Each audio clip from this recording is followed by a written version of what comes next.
Florida has come up with an adorable solution to a serious problem. These robot bunnies are being deployed in the Everglades to help control the exploding population of Burmese pythons.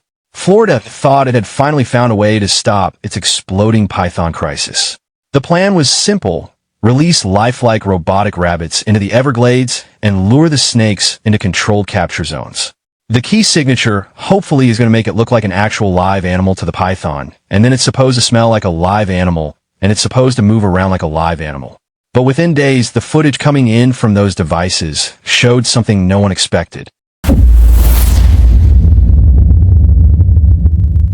live rabbit bait scandal. As the python population kept spreading outward from the Everglades, frustration inside state wildlife agencies reached a breaking point. Scientists were desperate for something that worked, and they believed the answer was scent. Every python capture in the field had followed the same pattern. They reacted first to heat and then to movement, but it was scent that triggered their strongest and most predictable responses. Pythons could follow the scent of a rabbit for long distances, even through water and thick vegetation. This gave researchers an idea that they thought would finally expose where the snakes were hiding. They wanted to use the rabbits as living scent sources that would pull pythons toward specific, controlled points in the swamp. Their goal was simple. If they could gather enough snakes in one place, they could remove them in large numbers instead of catching them one at a time. This theory pushed researchers toward a method that many immediately regretted. They began placing live marsh rabbits inside reinforced cages deep within known python corridors. The rabbits were technically protected from physical harm. The cages were built from thick metal and were strong enough to prevent a python from getting inside.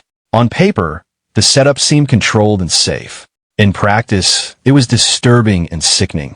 Marsh rabbits are small, fragile animals, and the Everglades is not a quiet place. The moment the rabbits were placed in the swamp, they showed signs of extreme distress.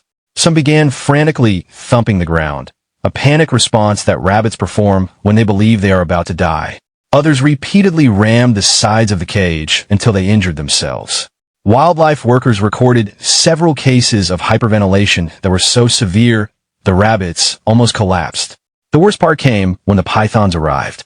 Leaked images later revealed the full horror of what happened. Massive constrictors coiled around the cages and pressed their bodies against the bars, trying to reach the rabbits inside. The rabbits froze, shaking uncontrollably.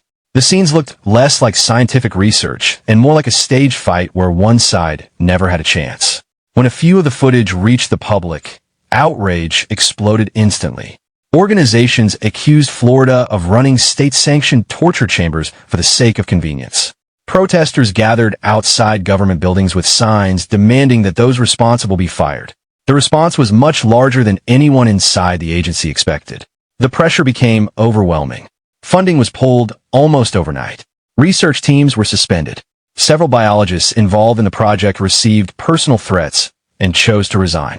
Internally, some officials tried to defend the experiment by saying the rabbits were never physically harmed, but no one listening accepted that explanation. The public believed the emotional suffering of the animals was harm on its own. The state was forced to issue a formal statement promising it would never again use live mammals as python bait. The scandal left the program in ruins. The python crisis was getting worse, and the one strategy that had shown any hint of success was now banned. Time was running out, and the Everglades continued to fall apart. The state could not abandon the problem, but they also could not make the same mistake again. If they could not use real rabbits, they would build fake ones. They needed a new lure that could draw pythons with the same strength as a real marsh rabbit without triggering another ethical disaster. This led to the creation of a project that officials refused to discuss openly. The Python Battlefield.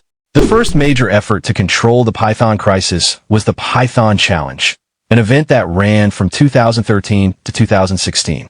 It was promoted as a bold, hands-on solution that invited the public to join the fight. Officials imagined crowds of fearless volunteers walking into the Everglades and thinning out the snake population.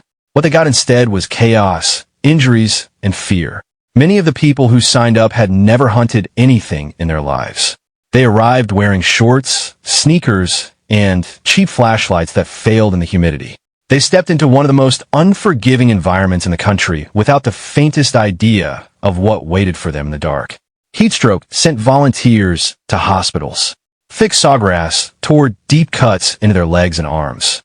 One hunter slipped into what he thought was shallow water and fell directly onto a hidden alligator nest. The gator charged as he scrambled out, screaming for help. Incidents like these were quietly buried to avoid damaging the event's reputation, but they spread quickly among the hunters who kept returning. The competition itself became messy and bitter. Volunteers accused each other of cheating by claiming snakes they had not caught.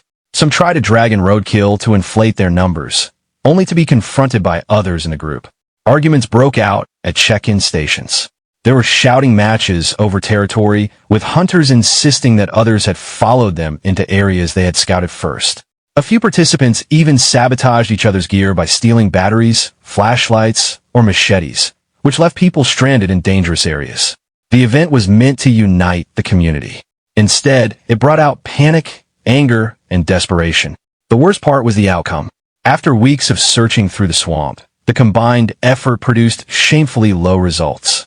In the first event, more than 1,000 hunters managed to remove only 68 snakes.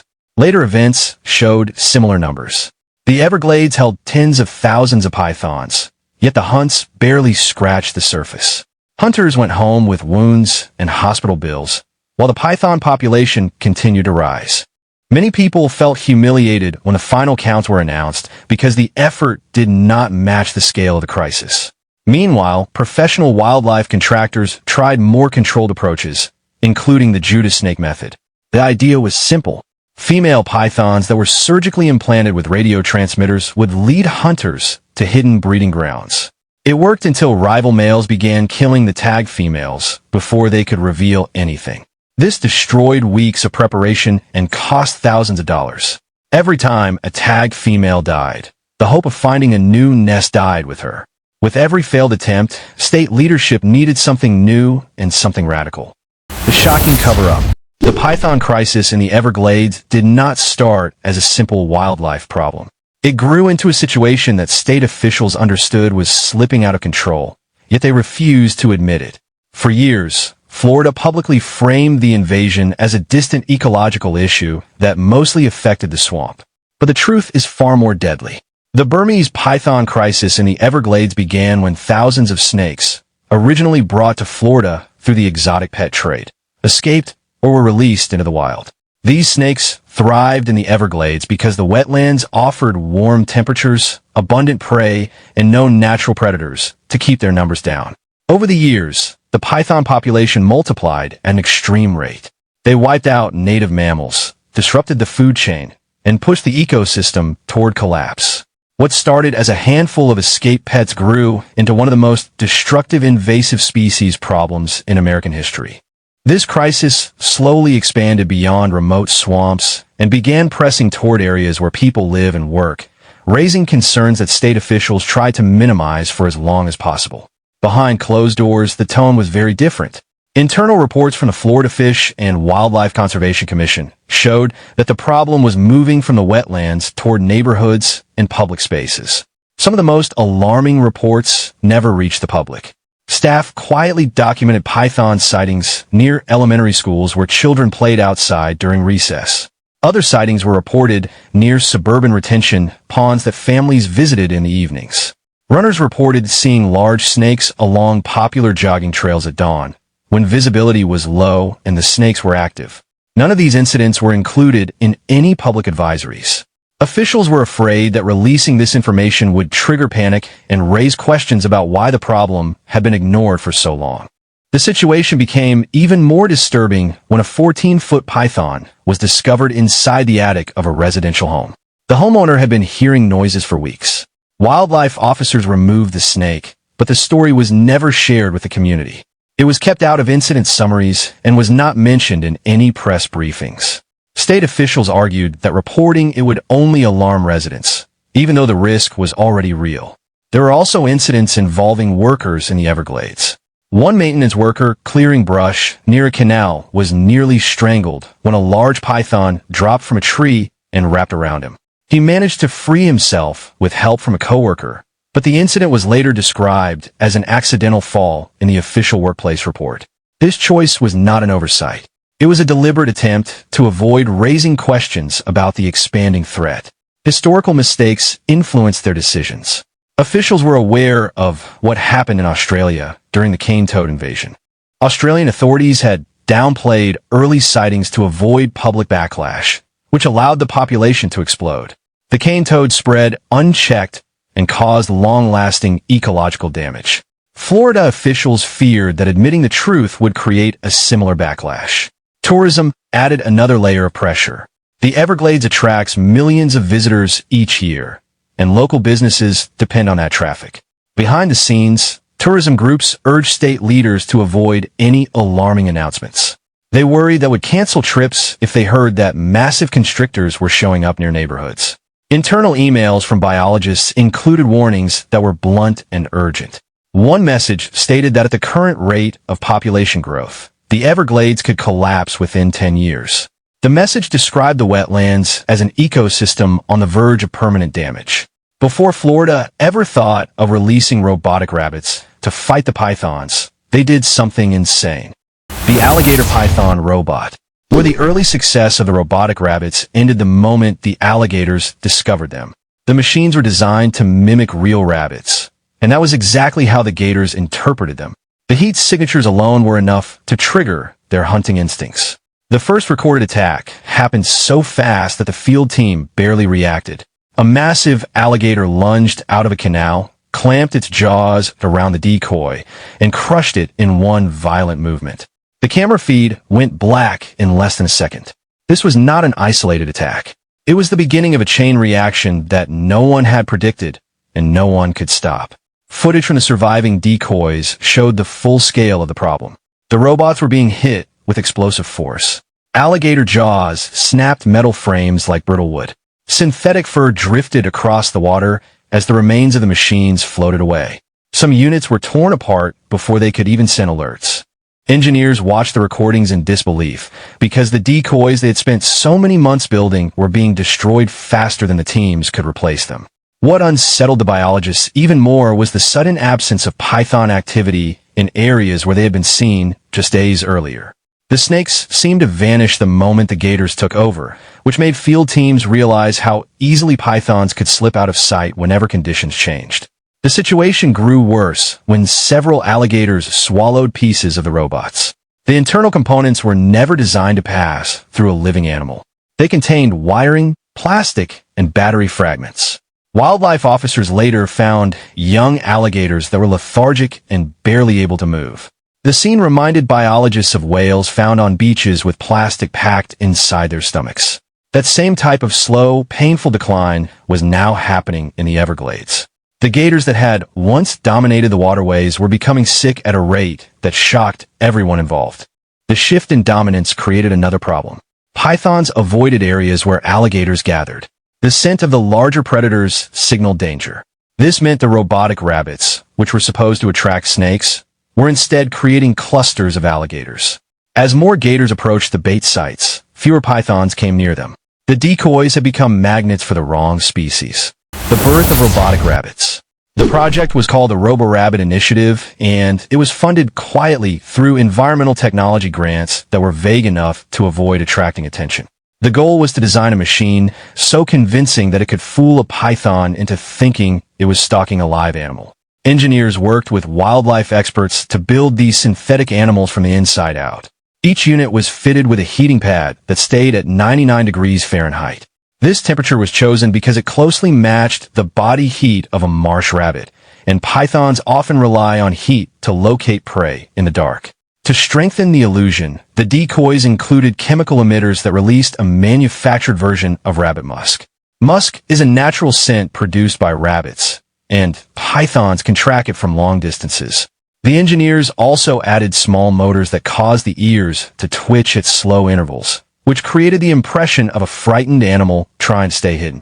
The units were powered by internal batteries, but also had solar panels on their backs, so they could remain active for weeks without human intervention. Inside each robotic rabbit was a compact system of cameras and motion sensors that would record any movement within range and send alerts to the field teams. Before testing began, many staff members assumed these machines would be harmless. That belief disappeared almost immediately. Early testers complained that the units smelled too real. The manufactured musk drifted through the air and attracted coyotes, bobcats, and vultures long before the pythons even arrived. Some testers refused to carry the prototypes through the swamp because they felt like they were walking around with a real animal strapped to their back. They believed it made them targets. The feedback caused tension between engineers and biologists, but the project continued to move forward. Some biologists began raising concerns about the environmental risks. The chemical musk emitters worried them the most. They knew the Everglades had a history of suffering damage from human attempts to fix ecological problems. They mentioned the DDT crisis, when a widely used pesticide caused decades of harm to wildlife populations.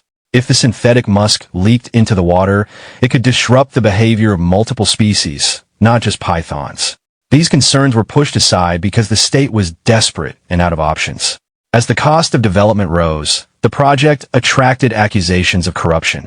Each robotic rabbit cost nearly $4,000 to build. Critics inside the agency whispered about kickback contracts and inflated supply invoices. No official investigation happened, but the tension made the work environment toxic. Despite all the warnings and internal fights, the state moved forward. They deployed 120 robotic rabbits in python hotspots across the Everglades. They did it quietly, with no press release and no public disclosure. For 2 days, it looked like Florida had invented a miracle because the alerts came in constantly and field teams captured multiple large pythons that had been impossible to locate before. It appeared for a moment that the machines were finally giving the state the advantage it had been chasing for years. But on day 3, the Everglades reminded everyone who truly ruled it. Thank you for joining us. Feel free to click on one of the cards on the screen to watch another video. Don't forget to like and subscribe to the channel. See you in the next video.